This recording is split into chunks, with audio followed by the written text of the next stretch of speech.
Et bienvenue, je suis très heureux de vous retrouver aujourd'hui sur cette nouvelle vidéo. Avant toute chose, une fois encore, je vous exprime toute ma gratitude pour les abonnements, pour le fait que vous partagiez énormément. Vous savez, je considère toujours que l'information c'est le pouvoir, mais c'est pas le pouvoir quand on possède l'information, c'est quand on le diffuse. Et ça aussi c'est quelque chose d'important à transmettre. Donc sachez que si vous faites partie de ces personnes qui partagent en permanence cette matière, eh bien, j'apprécie énormément et ça me touche beaucoup. Aujourd'hui, j'aimerais aborder un thème qui nous vient d'un univers qui s'appelle l'analyse transactionnelle. Analyse transactionnelle qui a été créée par un monsieur qui s'appelle Eric Berne dans les années 70. Et comme son nom l'indique, Eric Berne s'était amusé à observer ce qui se passait dans les transactions. Il a analysé les transactions que les personnes pouvaient avoir pour ressortir différentes idées. Et de ces différentes idées, sont sorties pas mal de choses intéressantes, notamment celle qu'on va voir aujourd'hui sur la notion de message contraignant. Un message contraignant, c'est quoi? C'est un message qu'on a reçu dans notre enfance par des figures qui sont des figures parentales. Alors ça peut être nos parents, mais ça peut être aussi nos éducateurs. Et ce message, en fait, il nous amène à nous contraindre. Pourquoi? Parce qu'en fait, quelque part, il est un petit peu à l'opposé de ce que on veut être, ou il pourrait être un peu à l'opposé de notre nature. Mais parce qu'on va vouloir se conformer à ce message qui appartient à une figure qui est essentielle pour nous, notre figure parentale, et bien du coup, en fait, ce besoin, cette envie de se conformer à cette dynamique-là va nous contraindre à sortir de ce que l'on est pour rentrer dans quelque chose qu'on n'aime pas. Mais tout ce cheminement, ça s'appelle la construction du moi social. En clair, notre environnement va nous envoyer des messages qui vont nous dire « Tu sais, si tu veux que je t'aime, tu dois te comporter comme ça. Si tu veux être accepté, apprécié dans cette famille ou dans cet environnement, il faut que tu te comportes comme ça. Parce qu'il n'y a que comme ça que nous allons t'aimer. Et vous et moi, tous les êtres humains de cette planète, qu'est-ce qu'on veut? On veut être aimé. Donc, on va commencer à se dire, ok, je vais rentrer dans cette enveloppe-là, ok, je vais accepter cette enveloppe-là, je vais me contraindre à pour pouvoir être aimé. Alors, comprenez que ces messages, ils sont culturels, parfois cultuels, ok, et ils ne sont pas si graves que ça si un jour ou l'autre on en prend conscience. Parce que tant qu'on n'en prend pas conscience, on va considérer que ces messages automatiques sont vrais, que c'est une façon de construire la vie, c'est une vision du monde à laquelle on doit coller. Mais vous allez voir que c'est incroyablement limitant, puisque c'est contraignant, c'est limitant. Donc ce que je vais faire, je vais brosser avec vous les plus forts messages qui circulent dans notre culture et que vous avez tous obligatoirement entendus et vécus, mes seigneurs, et vécu. Et ensuite, on verra comment aller chercher la notion d'équilibre. D'accord? Un des premiers messages que moi j'ai beaucoup entendu et que je pourrais être dans cette logique de reproduire, c'est un message qui s'appelle « Dépêche-toi ». Dépêche-toi, fais vite. Ok? Ça, chaque message va avoir sa fausse promesse, mais le « fais vite », le « dépêche-toi », c'est tout peut tout être fait et toujours fait dans les temps. Ok? Donc, mais vous allez voir que même parfois, quand on a le temps, quelqu'un qui est dans ce message « dépêche-toi », eh bien, c'est moi qui vais partir, on va partir en course et je vais dire « dépêche-toi » à ma femme ou à mes enfants. On n'est pas du tout obligé de se dépêcher. En vrai même, on a tout le temps. Mais c'est une injonction que je me répète en boucle et une façon pour moi de mettre la pression aux autres. Ok? Mais parce que j'ai reçu ça. Et c'est important de comprendre qu'il y a un moment donné, c'est important de sortir de cette éducation automatique qu'on a reçue pour aller chercher l'équilibre. Vraiment, le but de cette vidéo, c'est de vous amener à plus d'équilibre dans votre vie, parce que quand vous allez comprendre les messages contraignants, quand vous allez comprendre les messages d'équilibre, vous allez pouvoir faire un choix conscient, et ce choix va vous permettre de savoir ce que vous faites, quand vous le faites, où vous le faites, et est-ce que c'est juste pour vous. D'accord? Donc, premier message contraignant, dépêche-toi. Un deuxième que vous avez certainement entendu, c'est sois fort. Sois fort. La fausse promesse du sois fort, c'est en toutes circonstances, montre que tu es toujours le plus fort. Testostérone. Ok. Ça, c'est souvent aussi envoyé aux petits mecs, de plus en plus aux demoiselles, qui se sont dit, mais pour être dans un monde d'hommes, il faut que je sois forte. Sauf que tu as perdu toute ta féminité et les valeurs féminines qui vont avec. C'est dommage, parce que c'est peut-être ton plus grand atout.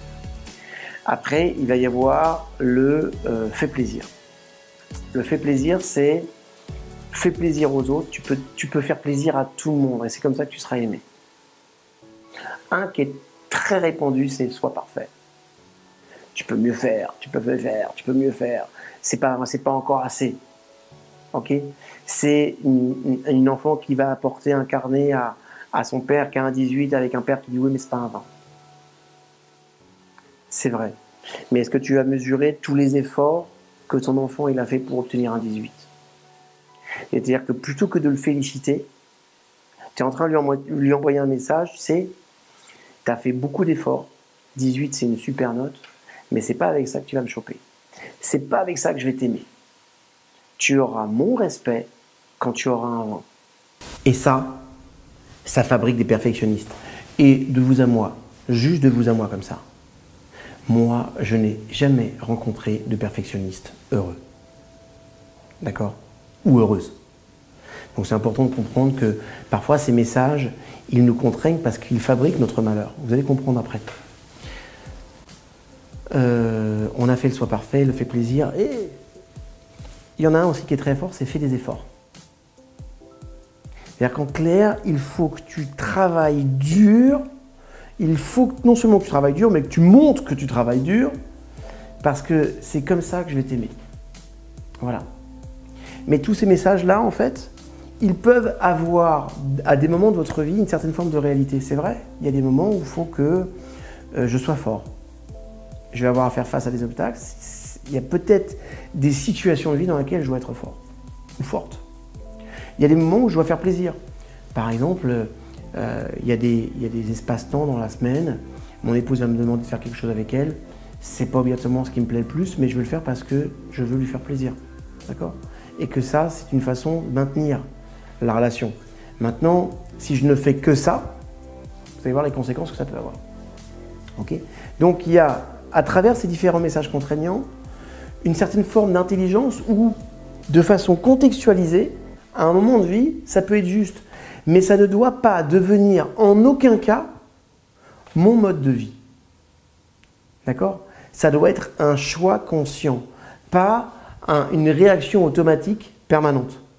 Parce que sinon, je vais me pourrir la vie. Ok?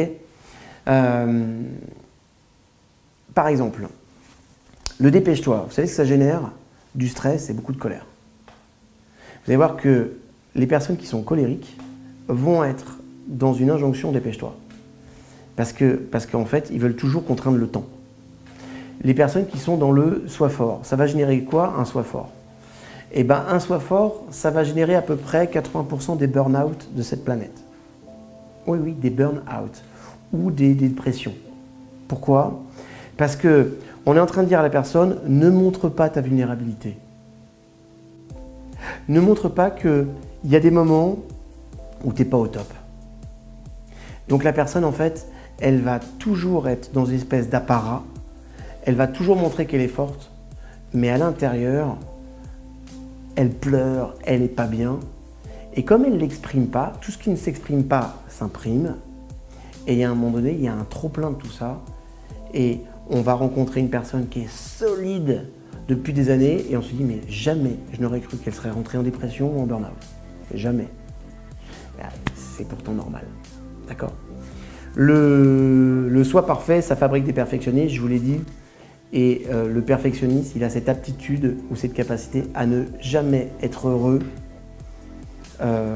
quand il est dans quelle que soit la situation. Vous allez voir qu'un perfectionniste, c'est un truc terrible. Parce qu'il a la capacité de voir le malheur là où il fait beau. Il va voir la pluie là où il y a du soleil.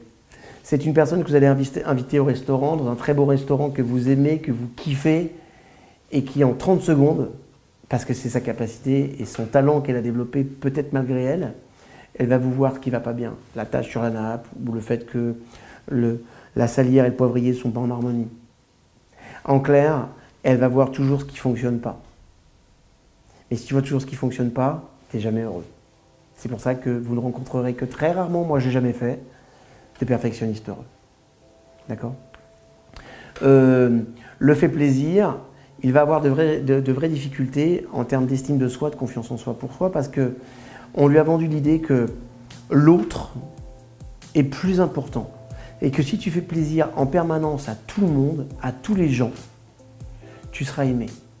Mais on ne peut pas faire plaisir à tout le monde. Et on ne peut pas être aimé de tout le monde. Je vais expliquer une chose. Il y a des personnes qui regardent cette vidéo, certains d'entre vous vont certainement m'adorer et d'autres vont me détester.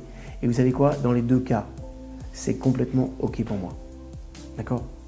Peu importe la raison. Peut-être que je vous rappelle votre oncle Paul qui était méchant avec vous quand vous étiez petit, ou que ma voix, vous la trouvez insupportable, ou que même ma tronche ne vous revient pas, ou ce que je dis vous ne convient pas. Mais peu importe. Si je veux faire plaisir à tout le monde, je vais avoir un discours condescendant, je vais essayer de toucher un maximum de monde. Je vous rappelle que Henry Ford, quand il avait créé la Ford T, en fait, ça a été la Taurus à l'époque, ça a été un fiasco parce qu'en fait, il avait pris tous les critères de toutes les personnes, les hommes, les femmes, les jeunes, les moins jeunes, et il avait pris tous les critères, c'était quoi une bonne voiture. Donc on pensait qu'on allait avoir la voiture qui réunirait tout le monde, mais on a eu la voiture qui a éloigné tout le monde, en fait, en vrai. Parce que personne ne s'y reconnaissait à l'intérieur de cette voiture. Okay? Donc c'est important de dire, si une voiture, ça cible un cœur de clientèle, ça ne cible pas un autre. Les personnes qui vont vous vendre une familiale, ce ne sont pas les personnes qui vont vous vendre une sportive. Donc on ne parle pas de la même façon. D'accord? C'est juste important de comprendre que ça s'appelle des cœurs de cible. Si ça s'appelle des cœurs de cible en termes de marketing, chez nous, on va avoir un mode de fonctionnement dans lequel, croyez-moi, quoi que vous fassiez, tout ce que vous direz sera toujours retenu contre vous. D'accord? Donc, il y a des personnes qui vont vous aimer pour ce que vous êtes, tant mieux. Il y a des personnes qui vont vous détester pour ce que vous êtes, tant pis pour elles. Mais quoi qu'il arrive, ne vous prostituez pas à vouloir leur faire plaisir et à être aimé par elles, parce que de toute façon, au final, elles ne vous aimeront pas simplement parce que vous êtes et ce que vous leur envoyez à elles. Donc le fait plaisir, en fait, il amène à un moment donné des situations de conflit parce qu'on pense qu'on peut faire plaisir à tout le monde, donc on accepte tout. Okay? Parfois, on va accepter des choses qui ne sont pas acceptables en termes d'intégrité personnelle. Vous savez, moi j'ai vu des femmes comme ça qui se sont complètement oubliées et qui ne se sont pas respectées parce qu'elles étaient dans du fait plaisir. Donc dès qu'on leur demandait quelque chose, elles ne disaient pas non, si vous voyez ce que je veux dire. Mais remarquez une chose, c'est que ces femmes ne sont pas respectées. Comme elles ne sont pas respectées, elles vont se sentir pas respectables. Donc, tu crois que tu fais plaisir, mais en fait, tu es juste en train de te détruire. Donc, c'est important de faire plaisir. Oui, je ne suis pas en train de vous dire ne faites pas plaisir aux autres, mais pas à tout le monde et pas à n'importe quel prix. Encore moins au prix de ton intégrité personnelle, de ton image et de la préservation de ta sainteté. Ok? Ça, c'est super important. Et puis, le fait des efforts, en fait, eh ben, là aussi, ça fabrique vraiment des personnes qui vont être en stress permanent et qui vont, fatalement, seront des candidats à du burn-out ou à de l'épuisement, parce qu'on ne peut pas faire autrement. Donc, j'aimerais que vous fassiez dans un premier temps une chose pour moi, s'il vous plaît. Petit homework. Dans les commentaires, tout de suite, j'aimerais que vous notiez, selon vous, l'éducation que vous avez reçue, quels sont les messages contraignants que vous avez reçus? Ceux qui étaient les plus présents entre eux. Dépêche-toi, sois fort, fais plaisir, fais des efforts, sois parfait. Ok? Quels étaient les plus importants pour vous, ceux que vous avez reçus? Maintenant, dans un deuxième temps, on va passer à la deuxième étape, c'est d'équilibrer. D'accord? Et si les messages contraignants sont très clairs dans la transmission, c'est important de comprendre que les messages d'équilibre, c'est vous qui devez les choisir. Posez-vous cette question. Pour le dépêche-toi, par exemple, qu'est-ce que je pourrais avoir comme injonction personnelle, qu'est-ce que je pourrais créer comme injonction personnelle pour équilibrer ça? Moi, par exemple, ça a été dépêche-toi, sois réaliste. Ok? Fais plaisir. J'étais parti, moi, à l'époque, sur on ne peut pas plaire à tout le monde. Et puis, fais attention. J'ai un exemple. Hier encore, j'ai reçu une proposition pour donner des cours dans une université en Master 2, dans tout ce qui était dans le sud de la France. Très grosse institution. Alors, je suis très honoré, naturellement, ça me fait plaisir qu'on me propose ce genre d'intervention. Mais ma réponse est, écoutez, ça me fait plaisir, ça m'honore, mais comprenez que entre Israël, la France et le Canada, et beaucoup les États-Unis aussi, c'est très difficile de pouvoir me positionner. Donc, vraisemblablement, sur l'année qui vient, c'est impossible. Sur l'année prochaine, non plus. Je ne ferme pas la porte, mais sachez que pour l'instant, c'est pas possible pour moi. Merci beaucoup. C'est important de savoir refuser. Si vous voulez faire plaisir à tout le monde, vous n'allez pas pouvoir être en maîtrise de votre propre emploi du temps. Et donc de ce que vous êtes. Ok, Michel? Ok. Donc, pour chacun des messages, par exemple, dépêche-toi, sois réaliste. Sois fort. Et moi, j'ai commencé à penser, accepte d'être vulnérable. Accepte d'être pas parfait. D'accord? Le sois parfait, c'est sois indulgent. Et sois idéaliste. C'est-à-dire que j'ai transformé mon perfectionnisme en idéalisme. Okay? Dans l'idéal, quel serait le meilleur travail pour moi? Ce serait quoi dans l'idéal à faire? Mais pas la perfection. Je ne recherche pas la perfection, je recherche l'idéal de ce que je peux fournir. Okay? Et puis dans le fait des efforts, sois intelligent. Travaille intelligent. Et ça sert à rien de travailler comme un sourd si c'est comme ceux qui se battent dans la rue, qui font des coups de poing un petit peu partout. Quelqu'un qui est branché en arts martiaux et qui a un minimum de connaissances et de compétences dans ce domaine, il sait que ça ne sert à rien de donner 1000 coups. Il faut en donner un précis, fort et puissant. Ça suffit. D'accord? Voilà pour les différents messages contraignants. Je vous invite à travailler dessus, à bien réfléchir et à vous concentrer parce que ça peut réellement changer l'intégralité de votre vie. Je vous retrouve sur une prochaine vidéo. Je vous aime. À très bientôt.